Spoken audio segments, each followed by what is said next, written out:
nating attorney Recto.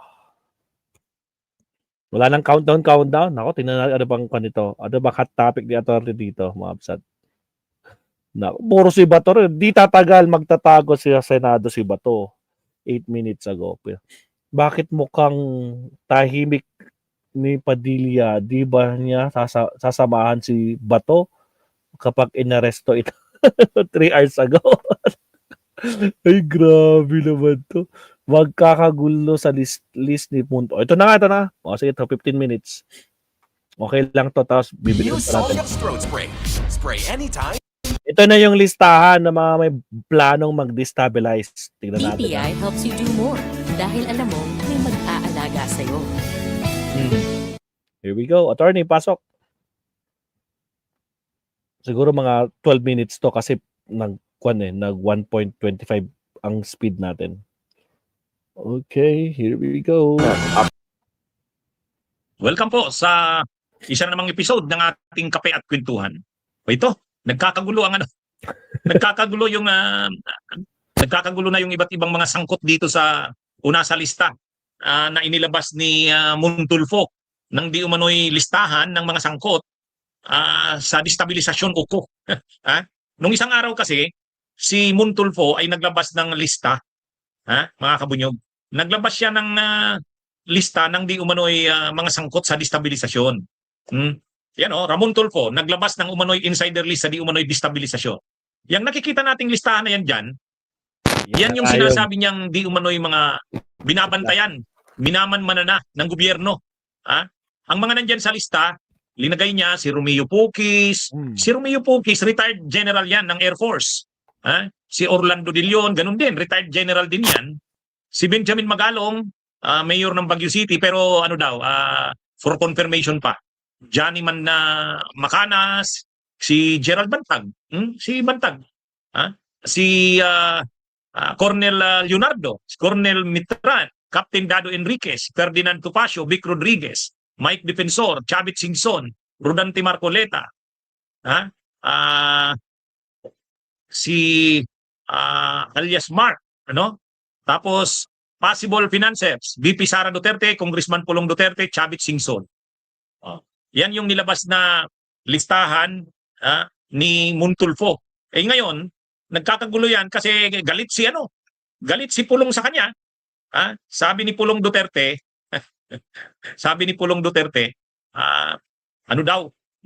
nagpapakuha lang daw ng pansin.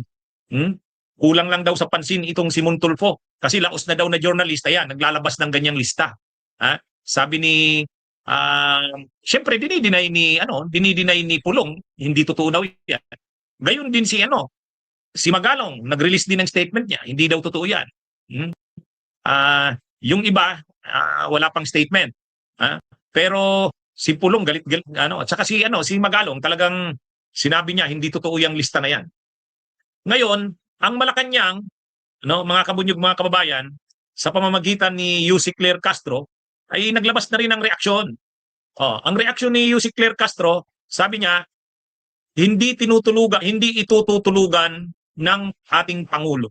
Ibig sabihin, siniseryoso ng gobyerno yung mga linabas na yan na lista ni Montulfo.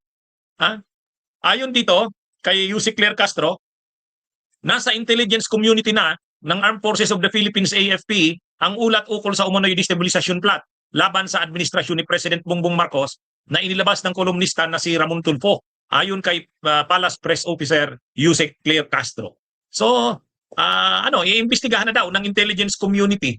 Ang intelligence community sinasabi, pwedeng ISAF, pwedeng ang ISAF yung Intelligence Service of the AFP, pwede ring NICA, National Intelligence Coordinating Agency, yung mga iba't ibang ang PNP may sarili rin yang defense, may sarili rin yang intelligence arm. Kaya ayon kay Yussi Claire Castro, hindi ito tutulugan ng Pangulo, ibig sabihin siseryosohin ito. Sa bagay, tama lang na seryosohin yan ng gobyerno. Kasi yung mangyayari sa November 16 to 18, 3 araw na rally yan ng mga malalaking sekta ng relihiyon. Iglesia ni Cristo, QJC, Jesus is Lord. At ang tanong, bakit naman kailangan 3 araw? Ang paliwanag nga dyan ni former Secretary Ronald Llamas, parang ang plano talaga nila mag-EDSA people power na. Ibig sabihin, kasi kung wala namang plano ng mga people power, isang araw lang. Ito tatlo. Tatlo at may dalawang venue. Pinanood ko yung interview doon kay retired Major General Romeo Poquis. Mayroon pala sa Luneta, mayroon pa sa EDSA. Yun yatang iglesia doon sa EDSA, milyon daw ang nandun. Doon naman sa EDSA, yun naman yatang mga Jesus is Lord o KOJC. Doon sila. Mga 300,000 naman daw ang nandun. So ang inaasahan nila, tinanong ni Mike Defensor si retired Major General Romeo Poquis, paano kung dumami ang tao? Ang sabi ni Romeo Poquis, hindi natin alam kung anong mangyari diyan. Siyempre pag umabot na yan ng milyon, hindi na yan makukontrol. Hindi naman yan tulad daw ng military na may chain of command. Diyan daw kapag gumalaw yung tao, hindi na daw yan Kaya galing na mismo kay retired Major General Romeo Poquis na ang objective nila ay talagang milyon na tao daw ang papakilusin nila. 3 araw. Ngayon bakit 3 araw at bakit kailangang milyon na tao? Sa paliwanag ni Poquis, pag hindi na daw nakontrol yan, kung nanawagan daw yan ng people power, wala na raw magagawa sila na organizers niyan. O imaginein mo yan, ikaw mismo na organizer, sasabihin mo, pag marami na yan na milyon na, hindi mo na makukontrol yan. Kaya tama lang na talagang manmanan yan ng gobyerno, yung mga personalities na yan. Bistado, attorney. Bistado. Kaya lang nagre-react si Pulong. Sabi ni Pulong, kalokohan daw yung sinasabi na yan ni Montulfo. Pero si Montulfo naman, ang sabi naman ni Montulfo, papanindigan niya yung kanyang post. Kasi mayroon talaga siyang source na reliable. Hindi daw yan gawa-gawa niya lang. Kaya lang, kung pipilitin daw siyang i-reveal kung sino yung source niya, hindi niya raw aaminin kahit pitpitin pa yung kanyang BAYAG. Ang sabi naman ni Pulong, bakit? Mayroon ka bang BAYAG? Nagkakapikunan eh. Mga kabunyog, mga kababayan.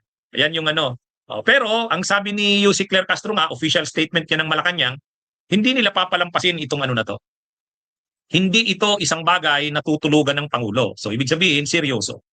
Kasi ngayon talaga, kahit si former Secretary Ronald Llamas, sinasabi niya, mayroon talaga silang namomonitor na mga galawan.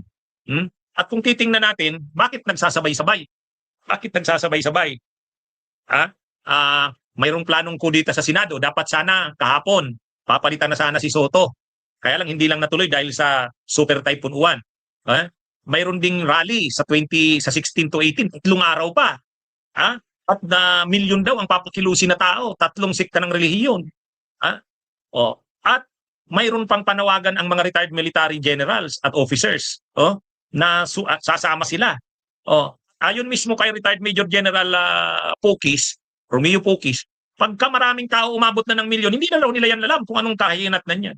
Tinanong nga ni Mike Defensor, posible kayang mangyari yung katulad ng EDSA 1, EDSA 2. Pwede kayang humantong yan sa EDSA 3. Ang sabi ni retired Major General Poquis, pwede. Hindi raw nila alam kung anong niyan. Kita nyo? Ano kasi ito? Talagang hindi mo pwedeng baliwalain lang. Seryosong bagay ito. Kaya tama lang yung sinabi ng Malacanang na hindi ito isang bagay na tutulugan ng Pangulo. Susubaybayan talaga yan. Anyway, nandiyan naman ang daming intelligence arm ng gobyerno. May intelligence service ng Armed Forces of the Philippines. May National Intelligence Coordinating Agency. May National Security Council. May sariling intelligence group ang PNP. So marami silang pwedeng gamitin ang gobyerno. Dapat talaga, wag itong i-underestimate ng gobyerno ni Marcos. Kasi talagang desperado na yung mga kampo ng Duterte. It's now or never. Sabi nga ni talakayan namin ng Dos Amigos nung isang araw. Ano ito? All-in na, kumbaga, taya-bato na ito. Wala na. Kung hindi pa ito ngayon, magtatagumpay, hindi na nila mapapalitan si Marcos. Gustong-gusto talaga nila, napalitan na si PBBM, iluklok na si Sara. Wala na, ang pag-asa na lang nila kay Sara. Kasi una, sa parte ng Kingdom of Jesus Christ, KOJC, wala na, halos sigurado na nakakasuhan si Joel Villanueva. At malaki ang posibilidad, maaaresto ito at makukulong. Siyempre, gusto nilang pigilan yan. Ang Kingdom of Jesus Christ naman, KOJC, GAL pala kanina kay Villanueva, KOJC naman, wala na ring pag-asa si Kibuloy, denied yung petition for bail, nandyan pa ang banta ng extradition ng US. So, gusto nila, mapalaya si Kibuloy. Paano mapapalaya? Pag nagpalit ng administrasyon. Yun lang nakikita nila dyan. Si Duterte din, denied yung interim release. Hindi rin umubra yung challenge sa jurisdiction. So wala na. Nandyan pa ang banta na isusunod ng arestuhin si Bato at si Bongo. At yung mga senador ng minorya, nandyan. Ang dami ng kakaharaping kaso. Kumbaga, lahat ng ito gusto nilang pigilan. Kaya pinapakilos na nila lahat nila ng pwersa. KOJC, INC, JIL. At yung military, yung mga nai-impluwensya nila, retired, active, ginagawa na nila ngayon, pinapaano na nila. At dahil marami silang pera, gagamitin na nila ang pera, pinupundohan na nila to. Maraming pera ang mga Duterte, si Pulong, si Sara, maraming pera si Chavit Singson. Kaya nababanggit diyan ang mga pangalan nila. Nangyari na yan noong September 21. Nangyari na yan, hindi nga lang nagtagumpay. Pero ngayon, sa pagkakataong ito, naiiba ito. Dahil marami na silang, kumbaga, nakumbinsi dito. Noong kasing September 21, wala naman yung Iglesia, Jesus is Lord, KOJC, wala naman yan. Dati, retired lang daw. Ngayon, mayroon na daw mga active na junior officers na kahit papaano na nakukumbinsi yan.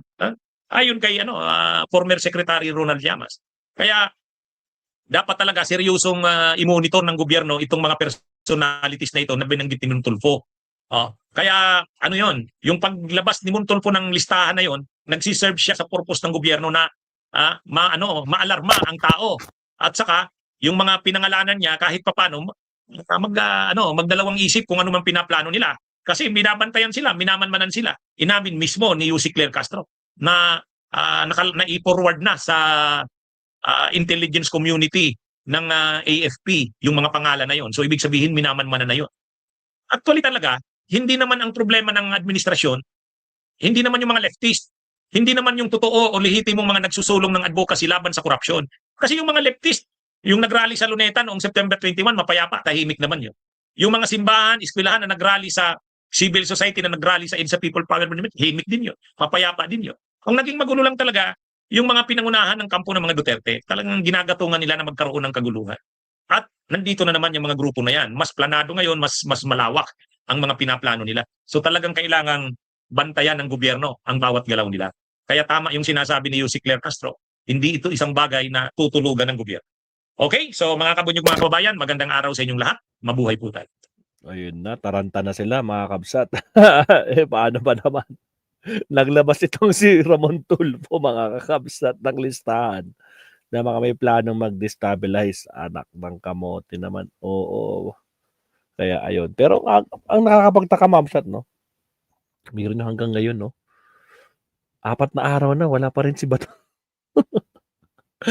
Tragis na Bato. Ano nangyari sa'yo? Bakit naging Bato ka? Nangyari kay General Bato. Asan yung bring it on? Nasaan na? Anak ng kamote naman, Addictus Rex. Asan na yung bring it on na yan? Tapos si Belgica nagmamakaawa na kay Pangulo.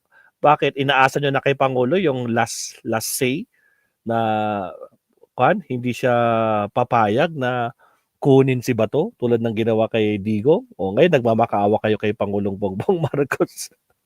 Christopher, mega love shoutout Kapsat Christopher. Good day Maestro Polay. Maraming salamat po Kapsat. Sa mga bagong pasok dyan, huwag kalimutan mag-like and subscribe. Agoy. Naku po. Sige, mag-last topic tayo Kapsat. Last topic tayo, no? Bago tayo mag-end sa second live natin. Iniisip ko kasi mayroon pa akong separate live. May isa pa ako May gusto akong i-live na isa lang. Yun lang gusto kong topic. Pero mamaya, pag-iisipan ko muna kung may kaya pa. Kaya pa naman, hindi pa naman ako inaantok. Pero mag-subtopic muna tayo. Last subtopic tayo Kapsat. Bumabawi ako Mabsat kasi 2 araw kaming walang kuryente dito sa Baguio. Buong Baguio walang kuryente. Kung meron man nagte-charge ako. Parang kanina naka-charge ako sa kotse. Kaya talaga ngayon, sabi ko, ang dami ko ng naipon yung mga topic natin kaya kailangan nating i-con natin to. Kailangan nating i-tackle. But anyway, Mabsat, no, grabe. So nagkakagulo na yung mga nasa listahan na yun. Na ako po. Punta nyo lang po. Ito, silipin natin para mas malaki na makita nyo. Montulfo. Pakita ko lang saglit. Montulfo. Ay, Ramon Tulfo. Punta natin si Ramon Tulfo Mabsat. May nagpo-post guys na may pinost si Ramon Tulfo na naman na ako na. May pinost na naman siya. Ito. The report of one Ponce really has died is a fake news As of 9 p.m. today, 11, Enrile is still alive, according to his son, Juan Jack Ponce Enrile Jr. Jack said, however, his father may go anytime soon. According to the official records, old man Ponce Enrile, 100 years old of age, that Jack said records retrieved at the Aglipay Church in Cagayan show that Juan Ponce Enrile was born on June 22, 1922. That makes him 103 years old. Oh. So, hindi pa to, wala pang confirm sa may lumalabas. Actually, nakita ko to kanina rin. So, ayun. So, tingnan natin dito yung listahan ni Montulfo. Tinanggal na ba niya yung listahan? I guess not. Saan na yun? Tinanggal na ba niya? Ba't November 2 na to? Teka lang. Wait lang ah. Ito. Yan oh. Lakihan natin. Para mabasa nyo. Mga kapsat, ito yung listahan ni Montulfo, mga kapsat. Saan na yun? Ito. Here's an insider list of people of the government is watching. Sinisilip na ng gobyerno, mga kapsat, no, sa kanilang reported current destabilization. Romeo Poquis, Orlico De Leon, Mayor Magalong, pero nag-deny na siya. Johnny Macanas, kilala si Johnny Macanas, yung si General Johnny Macanas na dati, okay pa, pati yung mga vlogs ko sa mga kalye surveys, sinishare niya. Kasi nagko-kalye survey din to sa Mindanao. Actually, taga La Union to. Kung di ako nagkakamali, taga Bangar La Union to eh. Pero nakapangasawa ng taga Mindanao ata, kaya nasa Mindanao. Gerald Bantag, taga Baguio. Colonel Lachica, ito yung si Colonel Lachica ni Sara Duterte doon sa kanyang confidential fund. Siya ang humawak ng 125 million instead of Gina Acosta. Colonel Leonardo, ito yung sa DepEd, kung di ako nagkakamali. Colonel Metran, ito yung best friend ni Cap Dado. Ito to. Si Colonel Metran tsaka si Cap Dado, magkakasama. Si Ferdinand Topacio, kilala nyo na yan. Vic Rodriguez, kilala nyo na yan. Mike Defensor, Chavit, Rodante, Orlando Olamit. Hindi ako familiar, pero I don't know kung sino siya. Alias Mong, possible na mga financer daw. Ito, si VP Sara, Kong Pulong, tsaka Chavit. Don't ask me what I got into. Kahit papitpitin nyo ang bayag ko, sabi niya dito. Patragis karamad tulpo. So, ayan na mga kapsat. Yan po, lako po. Siya, magkuha na tayo, kuha na tayo. So, yun lang. Alak ng kamote. Sige. Kuha tayo. Last tayo. Last.